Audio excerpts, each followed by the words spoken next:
That 223, I'm sorry, the 212 that's in the expo, that actually represents 60 families. And that's important to know as we get into the financials of this. So as of today, in fact, they just delivered the mail, we had about $49,000 in check donations in today's mail delivery. So that puts us over $350,000 in total contributions, including the text to donate, checks, and any online PayPal donations that we've received since really last Wednesday, which is when we first started to go out on a fundraising effort. So, the efforts at the expo have stabilized. We are still seeing some individuals. We are still getting reports, of course, that there are more individuals on their way. They're unconfirmed reports. So we have really no way to establish the veracity of those reports at this point. So we're working with a universe right now of 212 in the expo. A lot of really great work has been done by the community. Mercy Hospital continues to provide towels and face cloths, as well as I'm so tired, sorry. The washing of the towels and so forth. Maine Med, the same, with linens and other things that are required there. Unum made a contribution, I think I've mentioned, of $10,000 to Preble Street to provide food, and thanks to the immigrant community, they have been preparing meals that are really focused upon the native food choices, which is really wonderful, and they've been working with Preble Street to make that happen. So we are already starting to talk about phase two. Phase two is really moving folks out of the expo into temporary or permanent housing. As you know, there's a proposal on the table from University of Southern Maine in Gorham. We are working through that proposal, but there are expenses associated with that proposal. There is an expense to provide food through the university. There's an expense for security, and there's an expense for maintenance. So we're working through numbers that it isn't just USM providing the dormitory, there is a cost. And so we're working through those numbers right now. We've also had offers from Brunswick, the Avesta, who has a lot of the housing that's on the naval base, the former naval base. There is an offer for us to be able to discuss that with them. In addition to Bowdoin College, the president and the CFO has reached out to us wanting to also be of help in either a temporary or certainly a temporary housing situation with until school starts again. The Avesta opportunity, we're investigating more. So really kind of getting into some of the expenses. As you can imagine right now, we have no idea the cost to the city in terms of stepping up an emergency shelter. We have had to pay people overtime. We've had to bring in per diem staffing to address all that's going on. Of course, we've been blessed with volunteers and contributions and so forth, but there is an ongoing cost to the city. And so we are just beginning to calculate those numbers. I do think that they will be certainly in the ballpark of what we're seeing in terms of contributions. So our commitment to the community and to those who are making contributions is to house and feed and provide basic services for the 223 individuals who have come, and that's what we've been doing. So I think that at the end of the day, we'll certainly see a lot of that $300,000 in contributions being used certainly for us stepping up the facility over at the expo. I think the greater concern for us is the community support fund, and I'll just speak to that as staff. As you know, that there's a discussion that will happen tonight with the council. And so as we've thought through what the potential costs could be, and recognizing and just remembering that these individuals are not paroled, so therefore they're not eligible for general assistance at the state level. So the cost would be exclusively on the city at this time.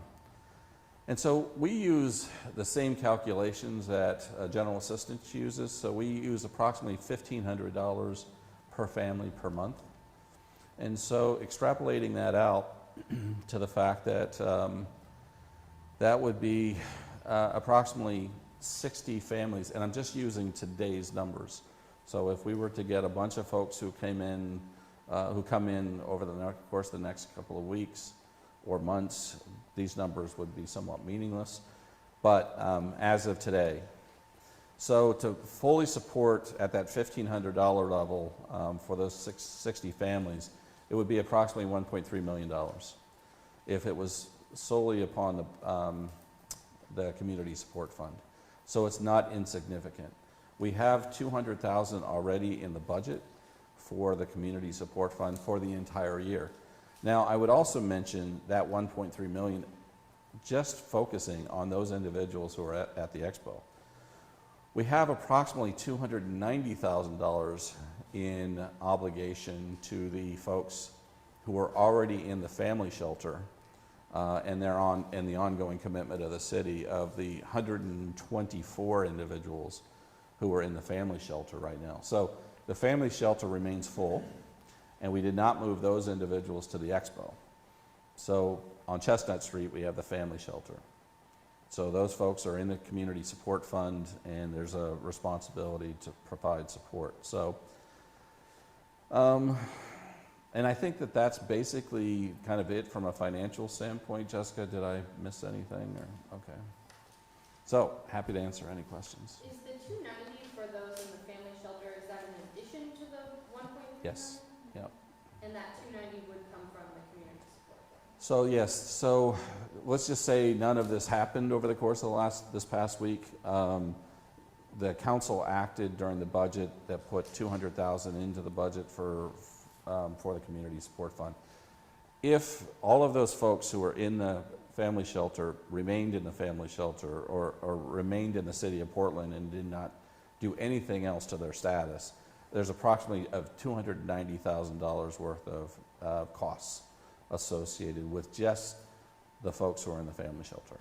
So that was under budget to start with? Yes.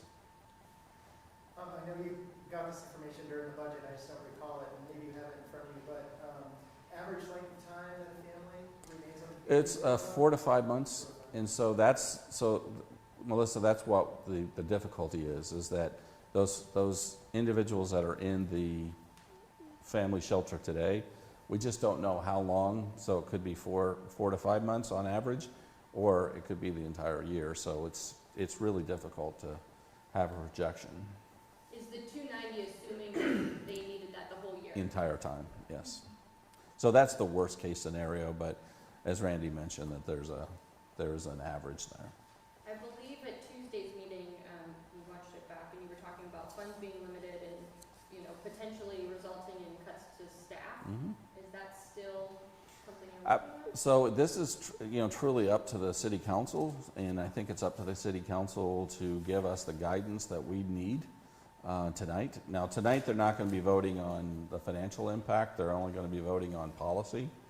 And so it is critical for the council to give us that direction. So we have competing measures, as all of you, I think, know. And whatever ends up being the policy of the city, we need that guidance, which will certainly inform how things are paid for. Now, in the scenario that's being put forward by the mayor and Councilor Lee, which essentially is wide open, we pay for everything for everyone in the future, I do think that there would be sizable budget impact, and that we would have to look at draconian type of measures that could include city staff city programs and other things, because frankly, we just don't know what we don't know because of the number of folks that could be coming to Portland. And the 350 that you guys have, or 350,000 that you guys have received so far in donations, do you guys know if that's enough to cover the costs at the expo with security yet? Yeah, no, we don't know, and that's really the question is to, you know, this is literally less than a week old, and so we put together, not to get into the weeds of how we do our financial management, but we do have what we call a project code, which we bill everything to, and so over the course of the next few weeks, we'll be able to start seeing what is being billed to that project code, so staffing, any other costs, and that will inform us as to where we are. But we already know because we're bringing people in on overtime and per diem shifts. We've had to bring, the police department has officers on overtime at the expo for security reasons. So, of course, we own the expo, so it's not as if there's a rental payment. Depending on how long this goes, though, there could be lost revenue by folks, by entities that were going to use the expo this summer. So those are all things that we're focusing on. Has Vesta indicated how many they may be able to accommodate? Because I'm assuming that the temporary housing from the universities, I mean, that might Right. get you through a few months, and then you guys will have to figure out what to do next. Well, What about Vesta? yeah, so we don't, we got to talk with Avesta about the specifics, but you're absolutely right. The USM offer is only till August 3rd. And so so what we could do is move folks to the Gorham campus, but they have to be out August 3rd. And that's that universe of approximately 44 days there would be a cost associated, a per day cost for 44 days. But then, of course, we're back right where we were. And so trying to find more of a permanent solution on housing is going to be the priority. But I will tell you, in this environment, it has been exceedingly difficult. If you remember at the HHS committee meeting last Tuesday, we did ask the committee if they would be supportive of using City of Portland taxpayers' money to house people in other cities or towns. And I do not remember getting a clear guidance on that, on an answer to that question.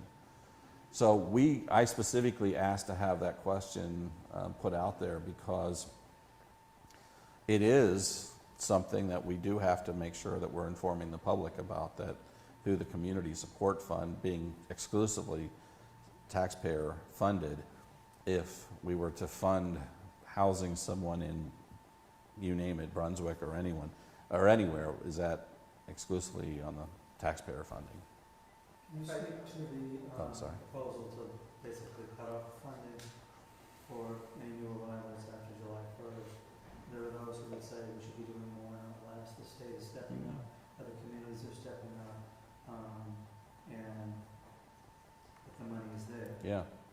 So Well, what from you is the money. The money is not there. So, How long is it going to last? yeah, so, well, I would also just mention there is more than likely another amendment that's coming, which actually would cut off the Community Support Fund as of April 1st. So any of these individuals who have come here in the last week would not be eligible for the Community Support Fund. Councilor Cook, I believe, is bringing that amendment this evening. She spoke about that at the HHS committee, and we failed to bring that forward as her amendment. So I did just want to mention that. Those who are saying this proposal to cut off in funding is, in essence, turning your back to Yeah. this asylum. Well, and my response to that is we're a city of 67,000 people. We have limited resources. I've said this repeatedly. In fact, I said this in the context of the budget not a month ago, asking them to have a discussion around phasing out the Community Support Fund, and they chose not to. And now that there is a discussion that the council wants to have. So it is exceedingly difficult. And I want to stress that, to be literally the only government entity in the entire country that is providing any type of financial support for the asylum-seeking population that's coming into our country. And how can that I mean, we have not, and I would push back aggressively, we have not turned our back. We easily could have said, no, not here, like others have done. Here's a bus ticket, go somewhere else. We didn't do that. We stepped up. We were very compassionate. We welcomed them with open arms, and we have been, frankly, I have staff on the fringes of exhaustion because of the work that's been happening over the course of the last week. Just because there are some in our community that think that the city should literally pay for everything, that doesn't mean that we can. And so that is, again, a conversation that the council will have tonight. But I think it is outrageous that anybody would say that the city would be turning its back after what we've done and what we continue to do. So, Have you gotten any more clarity on what the state is willing to do to help Portland out? I mean, it sounded pretty optimistic on Friday. Any more details? I've had multiple conversations already today with the governor's chief of staff. I will say that in private conversations I had with the governor on Friday, she is very interested in figuring out ways in which the entire state can be supportive, but they are still working through the details on what that means. And so in talking to Jeremy Kennedy earlier today, they are still actively working on what they might be able, as the state, bring to the table. Do we know, I know that there's been obviously an influx of people who have come, but do we know how many people have come and then since left? Yeah, it's roughly less than 50. Okay. It was 41 just a few days ago, and I believe there's a few others that have left. And any idea how much money those people would have received in assistance? Well, they wouldn't have received anything yet. Or how, I'm sorry, how much it would have cost the city, I guess, to have Oh. them here for the time that they were here? So, again, I have no idea how many, let's just say there were 50, and I don't know, 10 families or whatever. It would be $1,500 a month times 12. So is there any concern with the So number? that's 18,000, I think, or something like that. Okay. Is there any concern with, you know, the number of people who potentially are here, you know, they're getting the help while they need, they're taking money from this fund, but then they don't actually stay here in Maine, they move on to Canada or other places? Well, then they wouldn't be, subject to the community support fund. If they move, then the community support fund would not cover them. I guess I mean while they're waiting. Oh, well, that's For just that. the way it is. You know, I mean, that certainly has happened in the community support fund over the last few years that it's been in operation, so. But so far this week, all they received is staying at the expo for a night or two. It's not like they got anything else by Yeah. being here. Yeah. They got food, So no one's they- receiving any nobody's got- funding yet. Obviously, those are direct agreements with a housing provider. And then of course, we're gonna go back to providing full service through the community support fund, which is what the council said they supported in the most recent budget. That's the reason why that 1,500 number, that's pretty comprehensive for housing, utilities, and baby products, all those kind of things. Do you share the same opinion as the mayor as this is an opportunity, once these people get on their feet, and they won't all be employed, he said they might end up in Salt Lake, other communities that are more affordable for housing, that we should look at this as an opportunity. Do you share that same? Well, I certainly think there is an opportunity for new people to come to Portland and or the region. Where I disagree with the mayor, and I disagree with him vehemently, is that there's no cost. You know, he was, I believe in the newspaper today, saying that it's a very little cost impact to the city. And I mean, I don't even begin to understand how you could make that statement. While it's wonderful to have folks come to the city, we have people who come to the city all the time that move here or whatever, but you know, this is a subset of individuals that we will have to figure out a way to pay for. So there is a cost associated. But by and large, just to answer your question, yeah, of course, it's wonderful whenever anybody comes to the Portland area who wants to come and have a productive life. How long do you expect the emergency shelter to be in the expo? So that's a big question for us, is we are looking to try to transition out of the expo as soon as possible. And really it depends upon if we continue to see people coming. I've had continued conversations with Border Patrol. From the intelligence that they're getting on the ground in Texas at the border, they're not hearing of other large groups that are making their way through South and Central America, African migrants.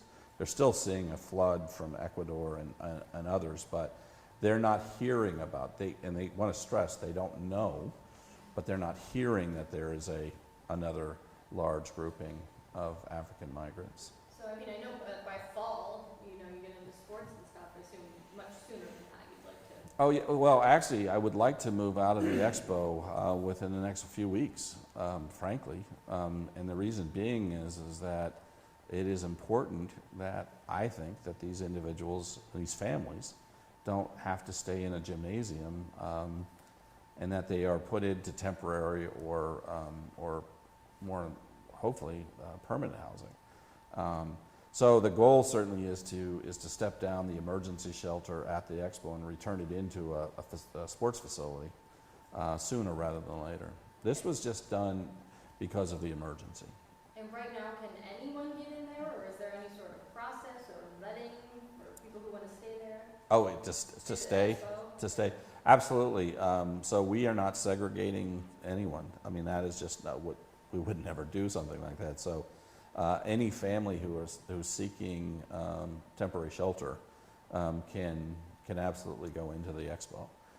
Now, once we transition out of the expo, we'll go back to the overflows that we've consistently, which is the Salvation Army gym and a couple of other our facilities.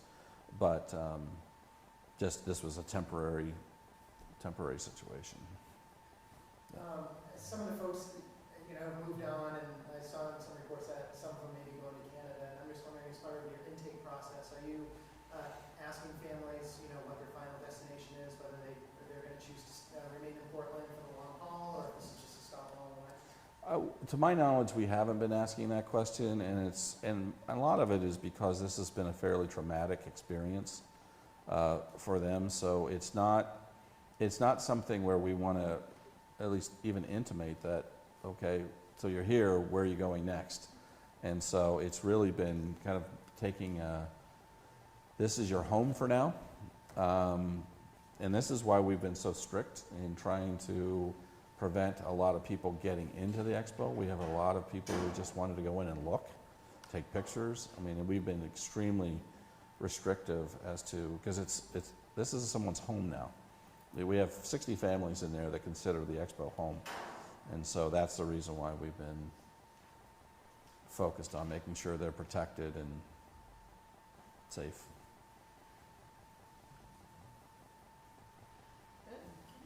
Oh, did you? Oh, I thought you were. Anything else? I just want to clarify that computer intake number versus the physical count number. That's where you can see who's been moving on, right? So the computer intake number is everybody who's been intake at the expo. The physical count is who's actually in the building in there. So, and just a reminder that they're allowed to come and go during the day, so they could be staying with friends or family, and sometimes their situation might change, so they come back. So that number is fluid all the time. And no more volunteers, you guys are. yes. We will sign up. Yeah. You're heading up. God bless them.